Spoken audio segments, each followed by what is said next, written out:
하나님 말씀 신명기 3장 1절에서 11절 말씀을 함께 보도록 하겠습니다.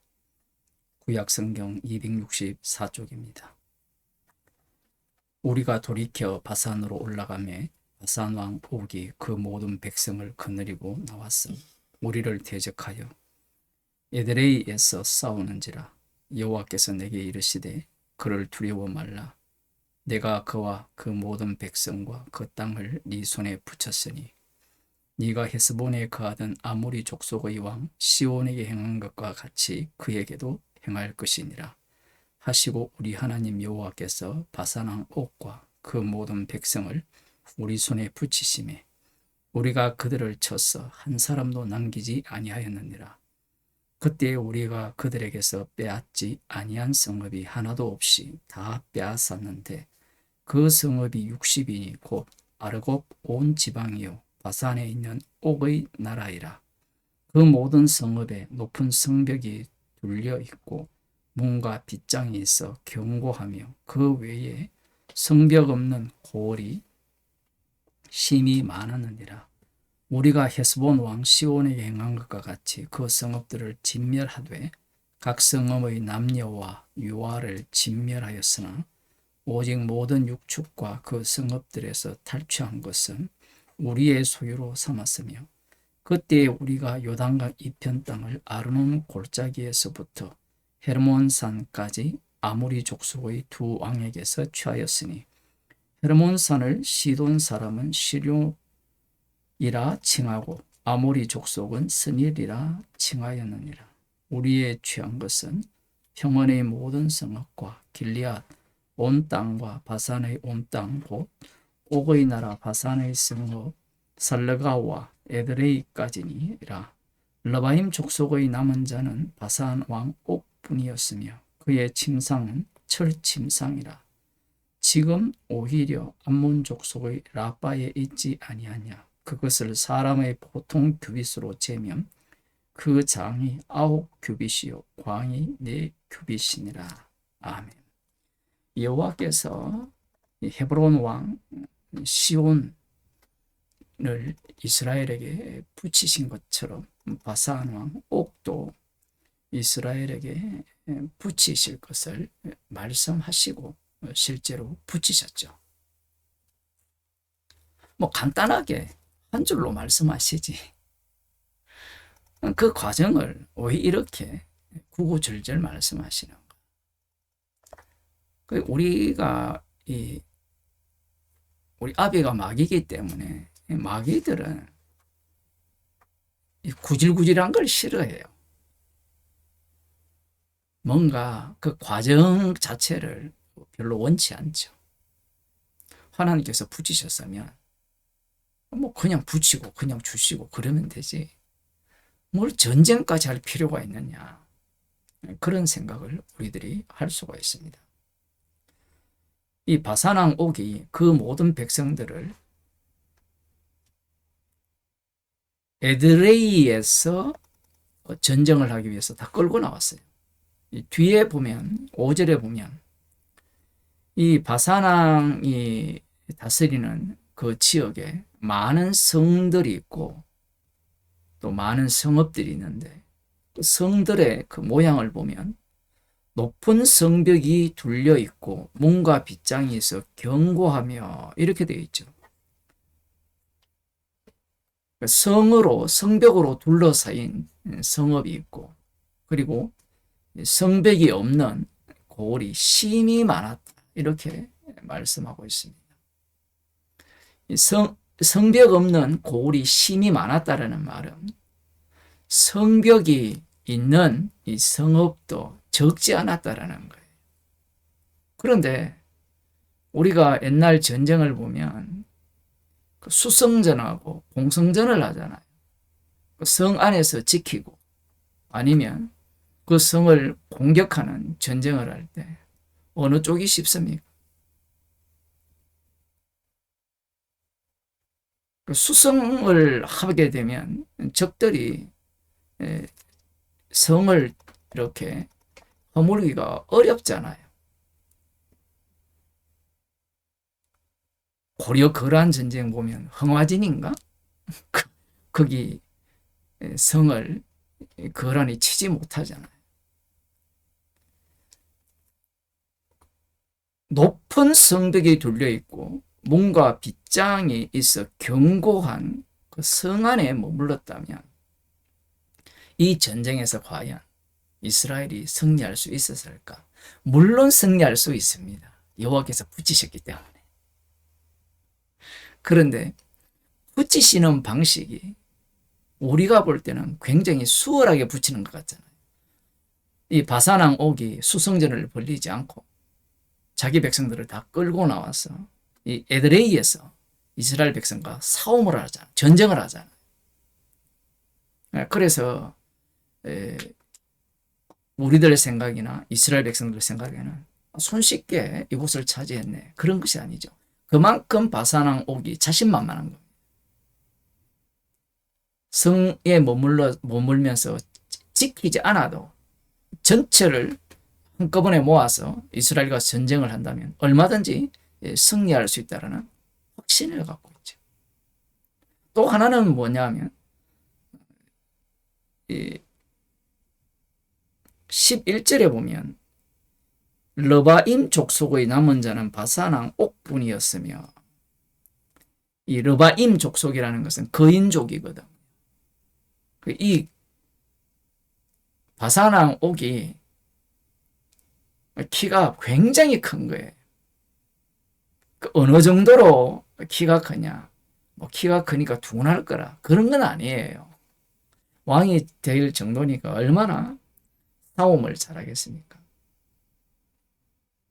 침대의 크기를 이야기를 하는데 장이 9규빗이요 광이 4규빗이니라. 옛날 말을 해놓으니까 잘 못 알아보죠. 넓이가 1.8m, 침대 넓이가. 그 다음 길이가 4.1m.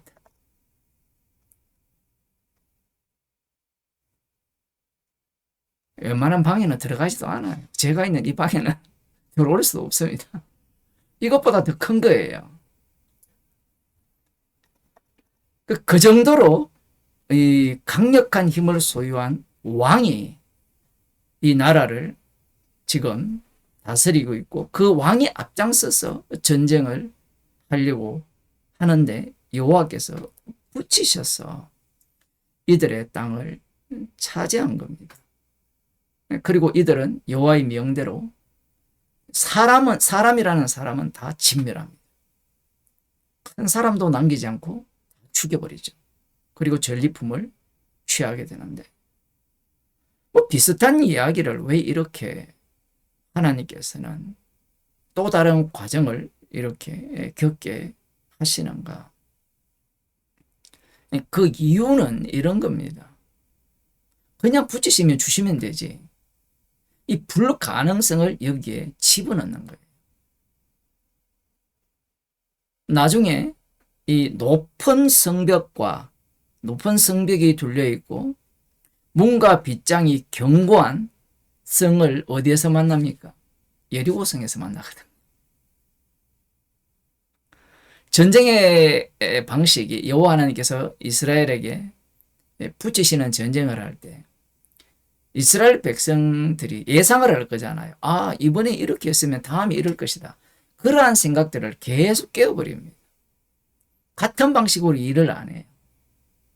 이번에는 물이 없었으니까 이제는 이 물에 대해서는 우리가 단단히 준비해서 갑시다 라고 하니까 먹을 것이 없고, 이제는 먹을 것 문제에 대해서는 내가 시험이 안 될 거다.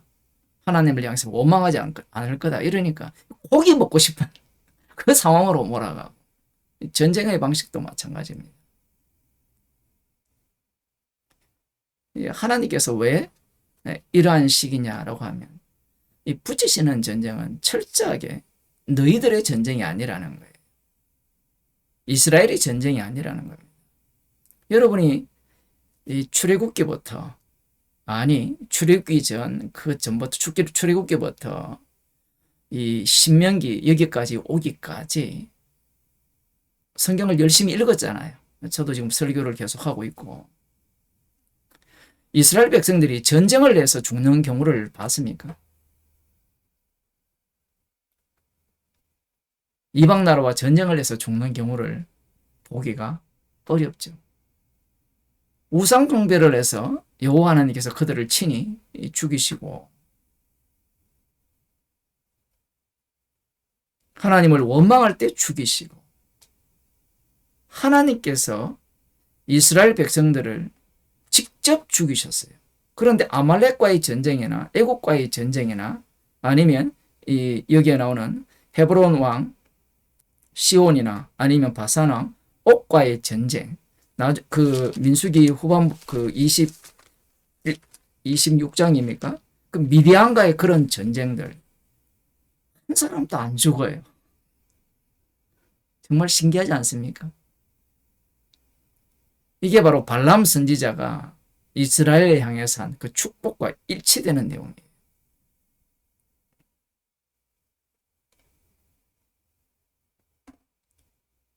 하나님께서 이 전쟁의 방식에 있어서 불가능성을 계속해서 이렇게 두시는 이유는, 그런 요소들을 두시는 이유는 앞서 말씀드린 것 같이 이 전쟁은 너희들의 전쟁이 아니라는 거예요. 자기의 전쟁이라고 생각하는 순간 여호와 하나님께서는 그를 죽여버립니다. 그게 이 여호수아에 보면 아간이 여리고성 전쟁에 참여하잖아요.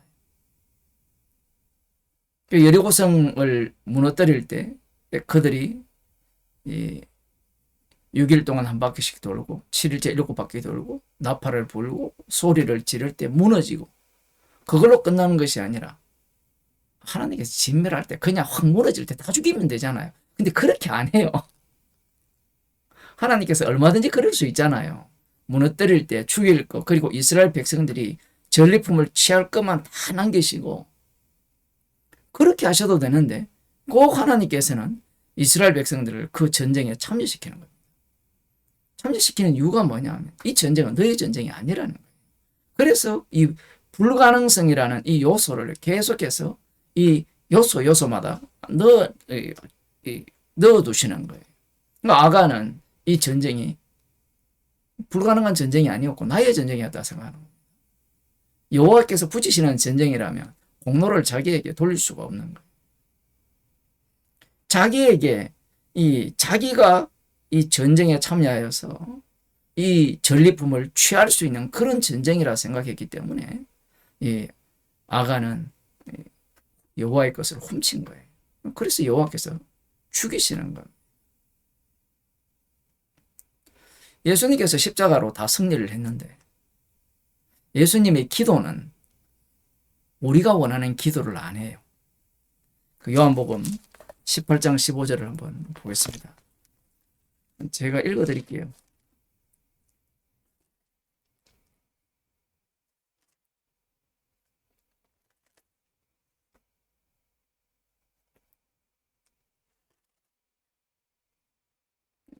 (17장 15절입니다) 내가 비옵는 것은 저희를 세상에서 데려가시기를 위함이 아니요 오직 악에 빠지지 않게 보존하시기를 위함이니라. 예수님께서 십자가로 승리하셨으면 세상에서 우리를 데려가서 천국으로 인도하시면 좋잖아요. 이 세상은 주님의 나라가 아니기 때문에, 예수님의 나라는 여기에 속하지 않았다 했으니까. 그런데 예수님께서는 기도하시는 것이 이 기도가 나중에 하나님 우편의 기도가 돼요. 인간들의 욕망은 빨리 세상을 떠나서 천국 가고 싶은 거예요. 근데 주님의 기도는 세상에 데려가는 게 목적이 아니라 십자가의 증인으로 그들을 만들었거든요. 십자가의 증인으로 만들기 때문에 그들을 세상에 그대로 두고 악에 빠지지 않게 보존하기를 위해서 기도하는 겁니다. 이 말씀의 의미가 뭔가 하면 악에 빠지지 않게 보존하시기를 위하여 기도한다라는 것은 성도는 항상 어떤 상황에 놓여지느냐 할 때는 주님의 기도가 아니면 악에 빠질 수밖에 없다라는 말씀을 하는 거예요.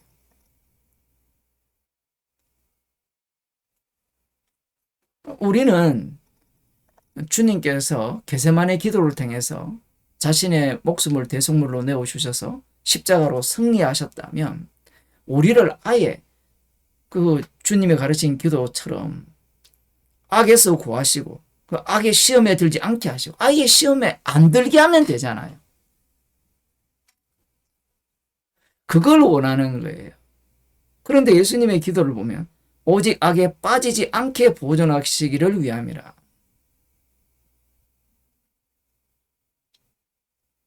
이 기도가 실제로 어떻게 이루어지느냐 하면 갈라디아서 2장에 보면 베드로가 악에 빠져요. 외식을 합니다. 외식을 하니까 책망을 하죠. 사도 바울이. 예수님의 기도가 그대로 이루어지는 현장이 되는 거예요. 그런데 우리는 인간은 무엇을 꿈꾸는가 하면 악에 빠지지 않게 보존하시기를 위함이다. 이것을 주님이 우리를 위해 기도하시고 십자가에서 다 이루셨으니까 우리는 외식 안 해야 돼. 이런 논리를 펴는 겁니다.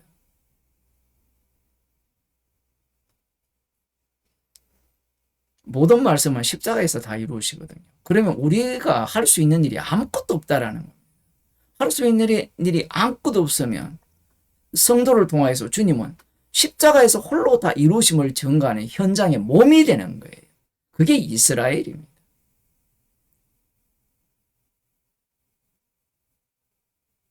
성도가 주님으로부터 구원받았다고 해서 이 세상에서 믿지 않는 자들과 성령받지 않는 자들과 전혀 다르게 사는 게 아닙니다. 똑같이 살죠. 똑같이 사는데 그들과 차이점이 여기에 있는 거예요. 이 주님의 기도가 항상 응하는 몸이 되는 겁니다.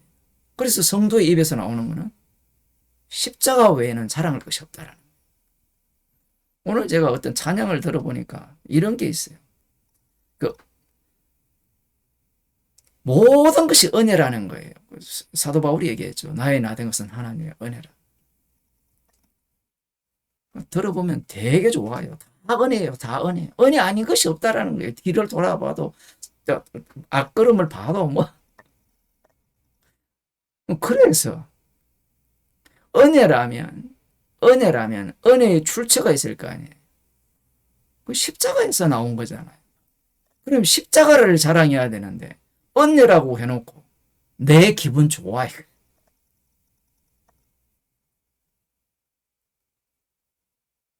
은혜가 모든 것이 은혜가 되면 어찌할꼬 죄인 중에 개수로 드러나면서 십자가를 자랑하게 돼 있어요. 은혜를 받았다는 말은 피공로를 덮어섰다라는 거예요. 은혜를 받았으니까 나는 괜찮은 사람이야. 그게 아간이에요. 은혜를 받았다면 그 은혜가 누구의 피 흘림으로 주어진 은혜인가를 자랑하고 뽐내게 되어 있는 겁니다. 주님께서는 이 성도의 삶의 길을 광야길로 이렇게 내모시는 이유가 뭐냐면 끝까지 이 십자가가 아니면 안 됨을 그 몸 속에서 증거하고 자랑케 하기 위함입니다. 기도하겠습니다. 하나님 아버지,